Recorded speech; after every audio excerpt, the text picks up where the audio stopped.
Halo semuanya, kami dari kelompok C akan mempresentasikan materi mengenai metode penentuan atau perhitungan untuk penentuan keputusan meniadakan jenis produk atau departemen.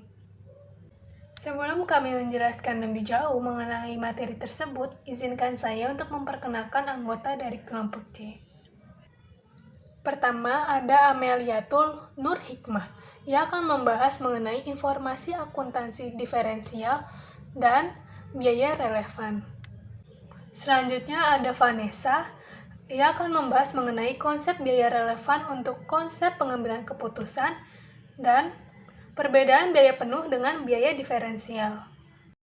Saya, Niputu Purwani Maharani, akan membahas mengenai jenis-jenis keputusan dalam analisis biaya relevan menurut Mulyadi dan metode menambah atau meniadakan jenis produk atau departemen.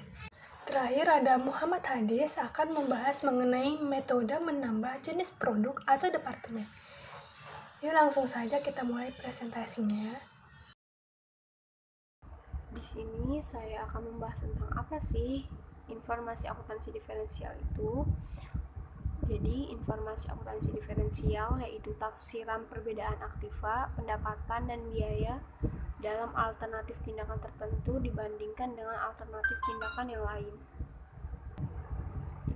Informasi ini sangat diperlukan oleh manajemen untuk mengambil sebuah keputusan mengenai pemilihan alternatif tindakan yang terbaik dari alternatif tindakan yang tersedia, karena mengambil keputusan merupakan salah satu hal yang menyangkut dengan masa depan, maka informasi yang dibutuhkan juga harus yang berkualitas dan harus relevan. Informasi akuntansi diferensial sendiri terdiri dari aktiva, pendapatan, dan juga biaya. Informasi akuntansi diferensial yang hanya bersangkutan dengan biaya yang disebut dengan biaya diferensial atau diferensial revenue, sedangkan yang bersangkutan dengan aktiva disebut dengan aktiva diferensial atau diferensial aset. Yang menjadi salah satu faktor dalam mempengaruhi proses pengambilan keputusan yaitu faktor biaya masa yang akan datang. Faktor tersebut disebut dengan biaya relevan. Biaya relevan sendiri disebut juga dengan biaya diferensial. Biaya relevan mempunyai ciri yang pertama merupakan biaya masa yang akan datang, dan yang kedua berbeda dari di antara alternatif tindakan. Biaya relevan menurut Supriyono meliputi semua biaya yang akan terpengaruh oleh suatu pengambilan keputusan, karena biaya itu harus dipertimbangkan di dalam pengambilan keputusan tertentu tersebut. Untuk menjadi relevan, suatu biaya tidak hanya harus merupakan biaya masa depan, tetapi juga harus berbeda dari satu alternatif dengan alternatif lainnya. Apabila biaya masa depan terdapat pada lebih dari satu alternatif, maka biaya tersebut tidak memiliki pengaruh terhadap keputusan. Selanjutnya adalah konsep biaya relevan untuk konsep pengambilan keputusan. Yang pertama itu ada biaya tambahan atau incremental cost, yang berarti kenaikan atau tambahan biaya yang akan terjadi akibat memilih suatu alternatif lain. Yang kedua ada biaya kesempatan atau opportunity cost, yaitu potensi perolehan keuntungan berupa pendapatan atau penghematan biaya yang hilang karena memilih suatu alternatif. Yang ketiga itu ada biaya terhindarkan atau avoidable cost, yang berarti suatu biaya yang dihilangkan sebagian atau seluruhnya sebagai akibat memilih alternatif yang lain. Yang keempat ada biaya tak terhindarkan atau unavoidable cost, adalah biaya yang tidak dapat dihilangkan karena memilih alternatif tindakan lain. Biaya tak terhindarkan ini terdiri dari biaya masa yang akan datang yang tidak berbeda dari alternatif tindakan yang lain. Yang kelima ada biaya tenggelam atau sunk cost, adalah biaya yang telah terjadi dan tidak dapat diubah oleh suatu keputusan yang dibuat sekarang atau pada masa yang akan datang. Selanjutnya ada perbedaan biaya penuh dengan biaya diferensial. Dalam unsur biaya, full cost di sini memiliki biaya langsung dan biaya tidak langsung. Sedangkan differential cost hanya memiliki biaya berbeda dalam kondisi yang berbeda. Contohnya, jika pengambilan keputusan berkaitan dengan pemanfaatan kapasitas produksi, maka biaya diferensial yang sangat penting dalam pengambilan keputusan adalah perubahan biaya dalam hubungannya dengan perubahan volume kegiatan.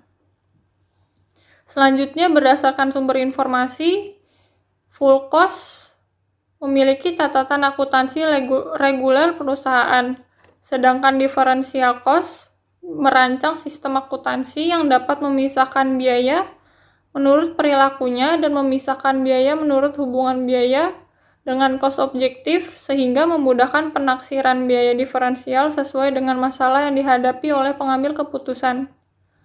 Yang terakhir, berdasarkan perspektif waktu.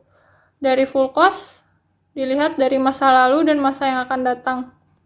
Sedangkan differential cost hanya dilihat dari masa mendatang. Selanjutnya, jenis-jenis keputusan dalam analisis biaya relevan menurut Mulyadi. Pertama, make or buy decisions. Keputusan untuk membuat sendiri atau membeli dihadapi oleh manajemen terutama dalam perusahaan yang produknya terdiri dari berbagai komponen dan yang memproduksi berbagai jenis produk. Tidak selamanya komponen yang membentuk suatu produk harus diproduksi sendiri oleh perusahaan. Jika memang pemasok luar dapat memasok komponen tersebut dengan harga yang lebih murah daripada biaya untuk memproduksi sendiri komponen tersebut. Kedua, keep or drop decisions. Dalam perusahaan yang menghasilkan lebih dari satu macam keluarga produk atau produk lain, atau yang memiliki berbagai departemen penghasil laba, ada kalanya manajemen puncak menghadapi salah satu keluarga produknya atau salah satu departemennya mengalami kerugian usaha yang diperkirakan akan berlangsung terus-menerus. Dalam menghadapi kondisi ini, manajemen perlu mempertimbangkan keputusan menghentikan atau tetap melanjutkan produksi produk atau kegiatan usaha departemen yang mengalami kerugian tersebut. Ketiga, special order decisions.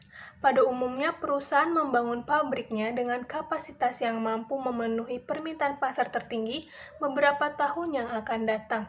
Jika perusahaan membangun pabriknya dengan kapasitas yang hanya mampu memenuhi permintaan pasar sekarang, hal ini akan berakibat dilakukannya ekspansi pabrik secara terus-menerus. Dengan demikian, umumnya perusahaan memiliki kapasitas yang menganggur, yang sering sekali mendorong manajemen puncak untuk mempertimbangkan penetapan harga jual di bawah harga jual normal. Tentu saja, penetapan harga jual yang demikian hanya diterapkan pada pesanan khusus yang tidak berdampak terhadap penjualan yang reguler. Dan yang terakhir, decisions to sell process further.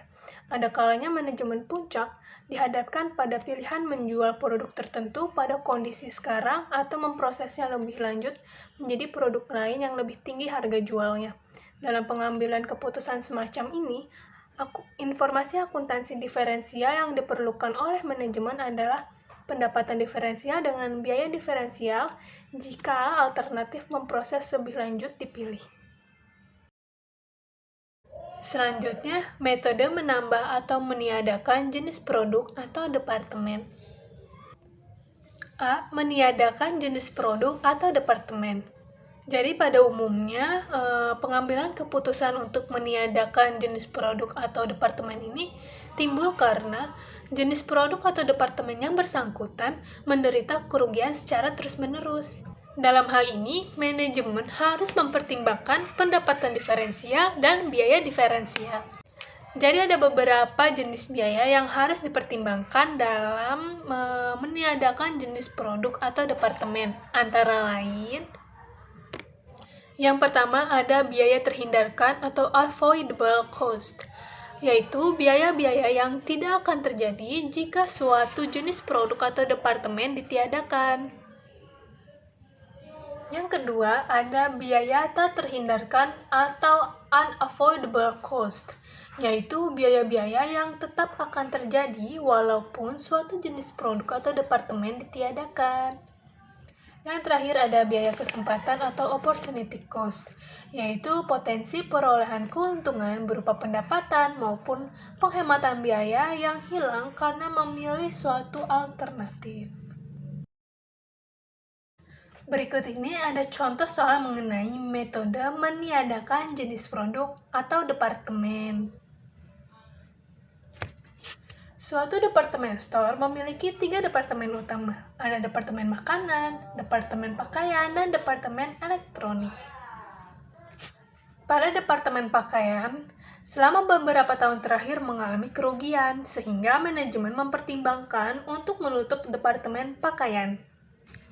Analisislah apakah keputusan menutup departemen pakaian merupakan keputusan yang tepat. Di sini ada tabel, di mana di bagian vertikal itu ada penjualan, biaya variabel, margin kontribusi, biaya tetap, terhindarkan, tak terhindarkan, lalu ada jumlah, lalu ada laba atau rugi. Di sisi kanan ada kolom jumlah. Nah, misalnya 9.500. Kok bisa sih penjualan itu jumlahnya 9.500? Nah, itu tuh 9.500 itu didapatkan dari penjumlahan dari ketiga departemen itu. Dari 5.000 ditambah 4.000 ditambah 500. Maka hasilnya adalah 9.500. Begitupun dengan jumlah biaya variabel, margin kontribusi, biaya tetap terhindarkan, tak terhindarkan, juga diperoleh dari penjumlahan ketiga departemen tersebut.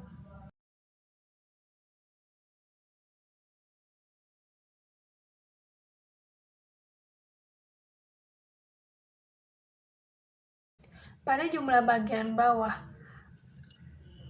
kok bisa sih ada angka 1.005, 1.000 sama 175? Itu tuh didapatkan dari mana sih? Perhatikan di departemen pakaian. Jadi angka 1.050 itu didapatkan dari jumlah dari biaya tetap terhindarkan dan tak terhindarkan. Lalu karena margin kontribusinya lebih kecil dari biaya tetap, maka rugi sebesar 50. Nah, begitupun juga pada departemen makanan dan elektronik. Nah, jadi setelah mendapatkan data perhitungan laba rugi dari tabel sebelumnya, nah berikut ini adalah tabel pendapatan diferensial dan biaya diferensial untuk kedua alternatif yang akan dipilih. Untuk penjualan di alternatif 1 yang meneruskan departemen pakaian, totalnya 9.500.000. Nah, itu kan sudah dijelaskan di tabel sebelumnya. 9.500.000 itu didapat dari mana? Lalu di alternatif 2 yang meniadakan departemen pakaian, kok bisa sih dapat nominal 4.500.000? Jadi 9.500.000 itu dikurangin sama nilai yang di departemen pakaian ya sebesar 5 juta. Jadi dapatlah 4.500.000. Maka perbedaan dari alternatif 1 dengan alternatif 2 sebesar 5 juta. Begitupun dengan biaya variabel dan tetap terhindarkan. Nominal pada alternatif 2-nya itu didapatkan dari selisih pada alternatif 1 dikurangin dengan nilai yang ada pada departemen pakaian di tabel sebelumnya. Maka didapatkanlah perbedaannya. Untuk biaya variabel itu 4 juta dan untuk tetap terhindarkan itu 750.000. Jumlah untuk alternatif 1 diperoleh dari biaya variabel 7.100.000 ditambah tetap terhindarkan sebesar 1.325.000. Maka diperoleh nominal sebesar 8.425.000. Untuk menghitung jumlah pada alternatif 2 juga sama seperti alternatif 1, maka diperoleh nominal sebesar 3.675.000. Selisih jumlah antara alternatif 1 dengan alternatif 2 sebesar 4.750.000. Untuk laba sebelum biaya tak terhindarkan diperhitungkan, nominalnya diperoleh dari selisih antara penjualan dengan jumlah, yaitu 9.500.000 dikurang 8.425.000, sehingga diperoleh nominal sebesar 1.075.000. Begitupun dengan alternatif 2, sehingga diperoleh nominal sebesar 825.000. Jadi selisih antara alternatif 1 dan alternatif 2 sebesar 250.000. Dapat disimpulkan bahwa pendapatan yang dikorbankan atau opportunity cost kalau perusahaan meniadakan departemen pakaian adalah sebesar 5 juta, ternyata lebih besar dari biaya yang dapat dihindarkan, yaitu 4.750.000 apabila perusahaan meniadakan departemen pakaian. Jadi keputusan yang sebaiknya diambil adalah tetap meneruskan departemen pakaian. Materi selanjutnya akan dibahas oleh Hadis. Baik, selanjutnya B. Menambah jenis produk atau departemen. Analisis pendapatan dan biaya diferensial juga berguna untuk pengambilan keputusan, meniadakan suatu produk atau departemen, menambah jenis produk atau departemen baru, atau mengganti jenis produk atau departemen. Selanjutnya, contoh menambahkan jenis produk atau departemen.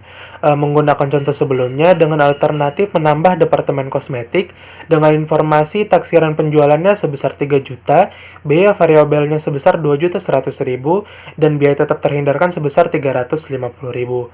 Alternatifnya meneruskan departemen pakaian atau meniadakan departemen pakaian untuk digantikan dengan departemen kosmetik. Baik, selanjutnya, sebelum dilakukan analisis, kita lakukan perhitungan terhadap biaya tak terhindarkan dan terhindarkan setelah memasukkan departemen kosmetik. Berikut tabelnya. Ada penjualan dari departemen kosmetik sebesar 3.000, penjualan dari departemen makanan sebesar 4.000, penjualan dari departemen elektronik sebesar 500. Jumlah penjualan dari seluruh departemen sebesar 7.500. Kemudian ada biaya variabel. Biaya variabel dari departemen kosmetik sebesar 2.100, biaya variabel dari departemen makanan sebesar 2.800, dan biaya variabel dari departemen elektronik sebesar 300. Jumlah biaya variabel dari seluruh departemen sebesar 5.200. Kemudian ada margin kontribusi. Margin kontribusi ini didapatkan dari penjualan dikurangi dengan biaya variabel. Margin kontribusi departemen kosmetik sebesar 900 dari 3.000 dikurangi 2.100. Kemudian margin kontribusi departemen makanan sebesar 1.200 dari 4.000 dikurangi 2.800. Kemudian ada margin kontribusi departemen elektronik sebesar 200 dari 500 kurang 300. Jumlah margin kontribusi dari seluruh departemen sebesar 2.300. Kemudian ada biaya tetap. Biaya tetap terbagi menjadi dua, yaitu terhindarkan dan tetap terhindarkan. Biaya tetap terhindarkan dari departemen kosmetik sebesar 3.350. Biaya tetap terhindarkan dari departemen makanan sebesar 500. Kemudian biaya tetap terhindarkan dari departemen elektronik sebesar 75. Jumlah biaya tetap terhindarkan dari seluruh departemen sebesar 925. Kemudian ada biaya tetap tak terhindarkan. Dari departemen kosmetik sebesar 300, biaya tak terhindarkan dari departemen makanan sebesar 500, dan dari departemen elektronik sebesar 100. Jumlah biaya tetap tak terhindarkan sebesar 900 dari seluruh departemen. Kemudian jumlah dari biaya tetap departemen kosmetik sebesar 650, jumlah dari biaya tetap departemen makanan sebesar 1.000, jumlah biaya tetap dari departemen elektronik sebesar 175. Jumlah dari seluruh biaya tetap departemen sebesar 1.825. Kemudian ada laba atau rugi. Laba atau rugi ini didapatkan dari margin kontribusi dikurangi dengan biaya tetap.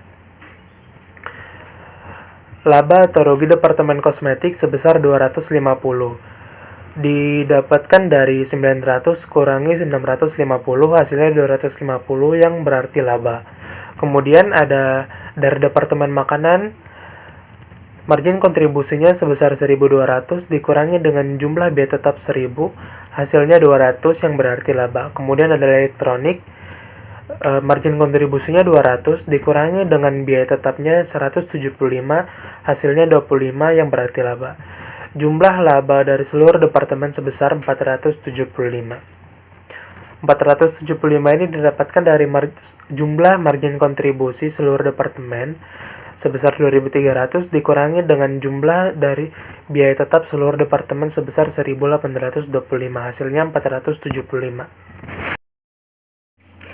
Baik, selanjutnya adalah berdasarkan data perhitungan rugi laba tabel di atas, ketiga departemen membuat pendapatan diferensial dan biaya diferensial untuk kedua alternatif yang akan dipilih pada tabel berikut. Alternatif pertama yaitu meneruskan departemen pakaian, alternatif kedua yaitu meniadakan departemen pakaian dengan mengganti menjadi departemen kosmetik. Jumlah penjualan alternatif pertama yaitu sebesar 9.500.000, jumlah penjualan alternatif kedua yaitu 7.500.000. Perbedaan jumlah penjualan kedua alternatif tersebut sebesar 2 juta. Kemudian ada biaya. Ada biaya variabel dan juga biaya tetap terhindarkan. Jumlah biaya variabel dari alternatif pertama sebesar 7.100.000, kemudian jumlah variabel dari alternatif kedua sebesar 5.200.000. Perbedaan jumlah biaya variabel dari kedua alternatif tersebut sebesar 1.900.000. Kemudian ada biaya tetap terhindarkan dari alternatif pertama sebesar 1.325.000, jumlah biaya tetap terhindarkan dari alternatif kedua sebesar 925.000. Perbedaan jumlah biaya tetap terhindarkan dari kedua alternatif tersebut sebesar 400.000. Kemudian ada jumlah. Jumlah ini merupakan jumlah biaya. Jumlah biaya dari alternatif pertama sebesar 8.425.000, jumlah biaya dari alternatif kedua sebesar 6.125.000. Perbedaan jumlah biaya dari kedua alternatif tersebut sebesar 2.300.000. Kemudian ada laba sebelum biaya tak terhindarkan diperhitungkan. Laba sebelum biaya tak terhindarkan diperhitungkan alternatif pertama sebesar 1.075.000 yang didapatkan dari jumlah penjualannya sebesar 9.500.000 dikurangi dengan jumlah biayanya sebesar 8.425.000 sehingga hasilnya 1.075.000. Kemudian laba sebelum biaya tak terhindarkan diperhitungkan pada alternatif kedua senilai 1.375.000 yang didapatkan dari jumlah penjualannya 7.500.000 dikurangi dengan jumlah biayanya senilai 6.125.000 sehingga hasilnya 1.375.000. Kemudian ada perbedaan dari laba sebelum biaya tak terhindarkan diperhitungkan kedua alternatif tersebut senilai minus 300.000 yang didapatkan dari perbedaan jumlah penjualan sebesar 2 juta dan perbedaan jumlah biaya senilai 2.300.000 sehingga hasilnya minus 300.000. Nah, ternyata biaya kesempatan atau opportunity cost ini kalau alternatif 2 dipilih adalah 2.300.000, lebih kecil dari biaya yang dapat dihindarkan yaitu 2 juta. Jadi keputusan yang sebaiknya diambil adalah mengganti departemen pakaian dengan departemen kosmetik. Baik, selanjutnya adalah ada contoh lain. Misalnya sebuah departemen store memiliki 3 departemen utama yaitu departemen makanan, departemen kebutuhan rumah tangga, dan departemen obat-obatan. Berikut ini taksiran perhitungan rugi laba untuk setiap departemen. Yang pertama, hasil penjualan departemen makanan senilai 5 juta, jumlah hasil penjualan departemen kebutuhan rumah tangga senilai 4 juta, jumlah hasil penjualan departemen obat-obatan senilai 500.000. Kemudian jumlah hasil penjualan seluruh departemen senilai 9.500.000.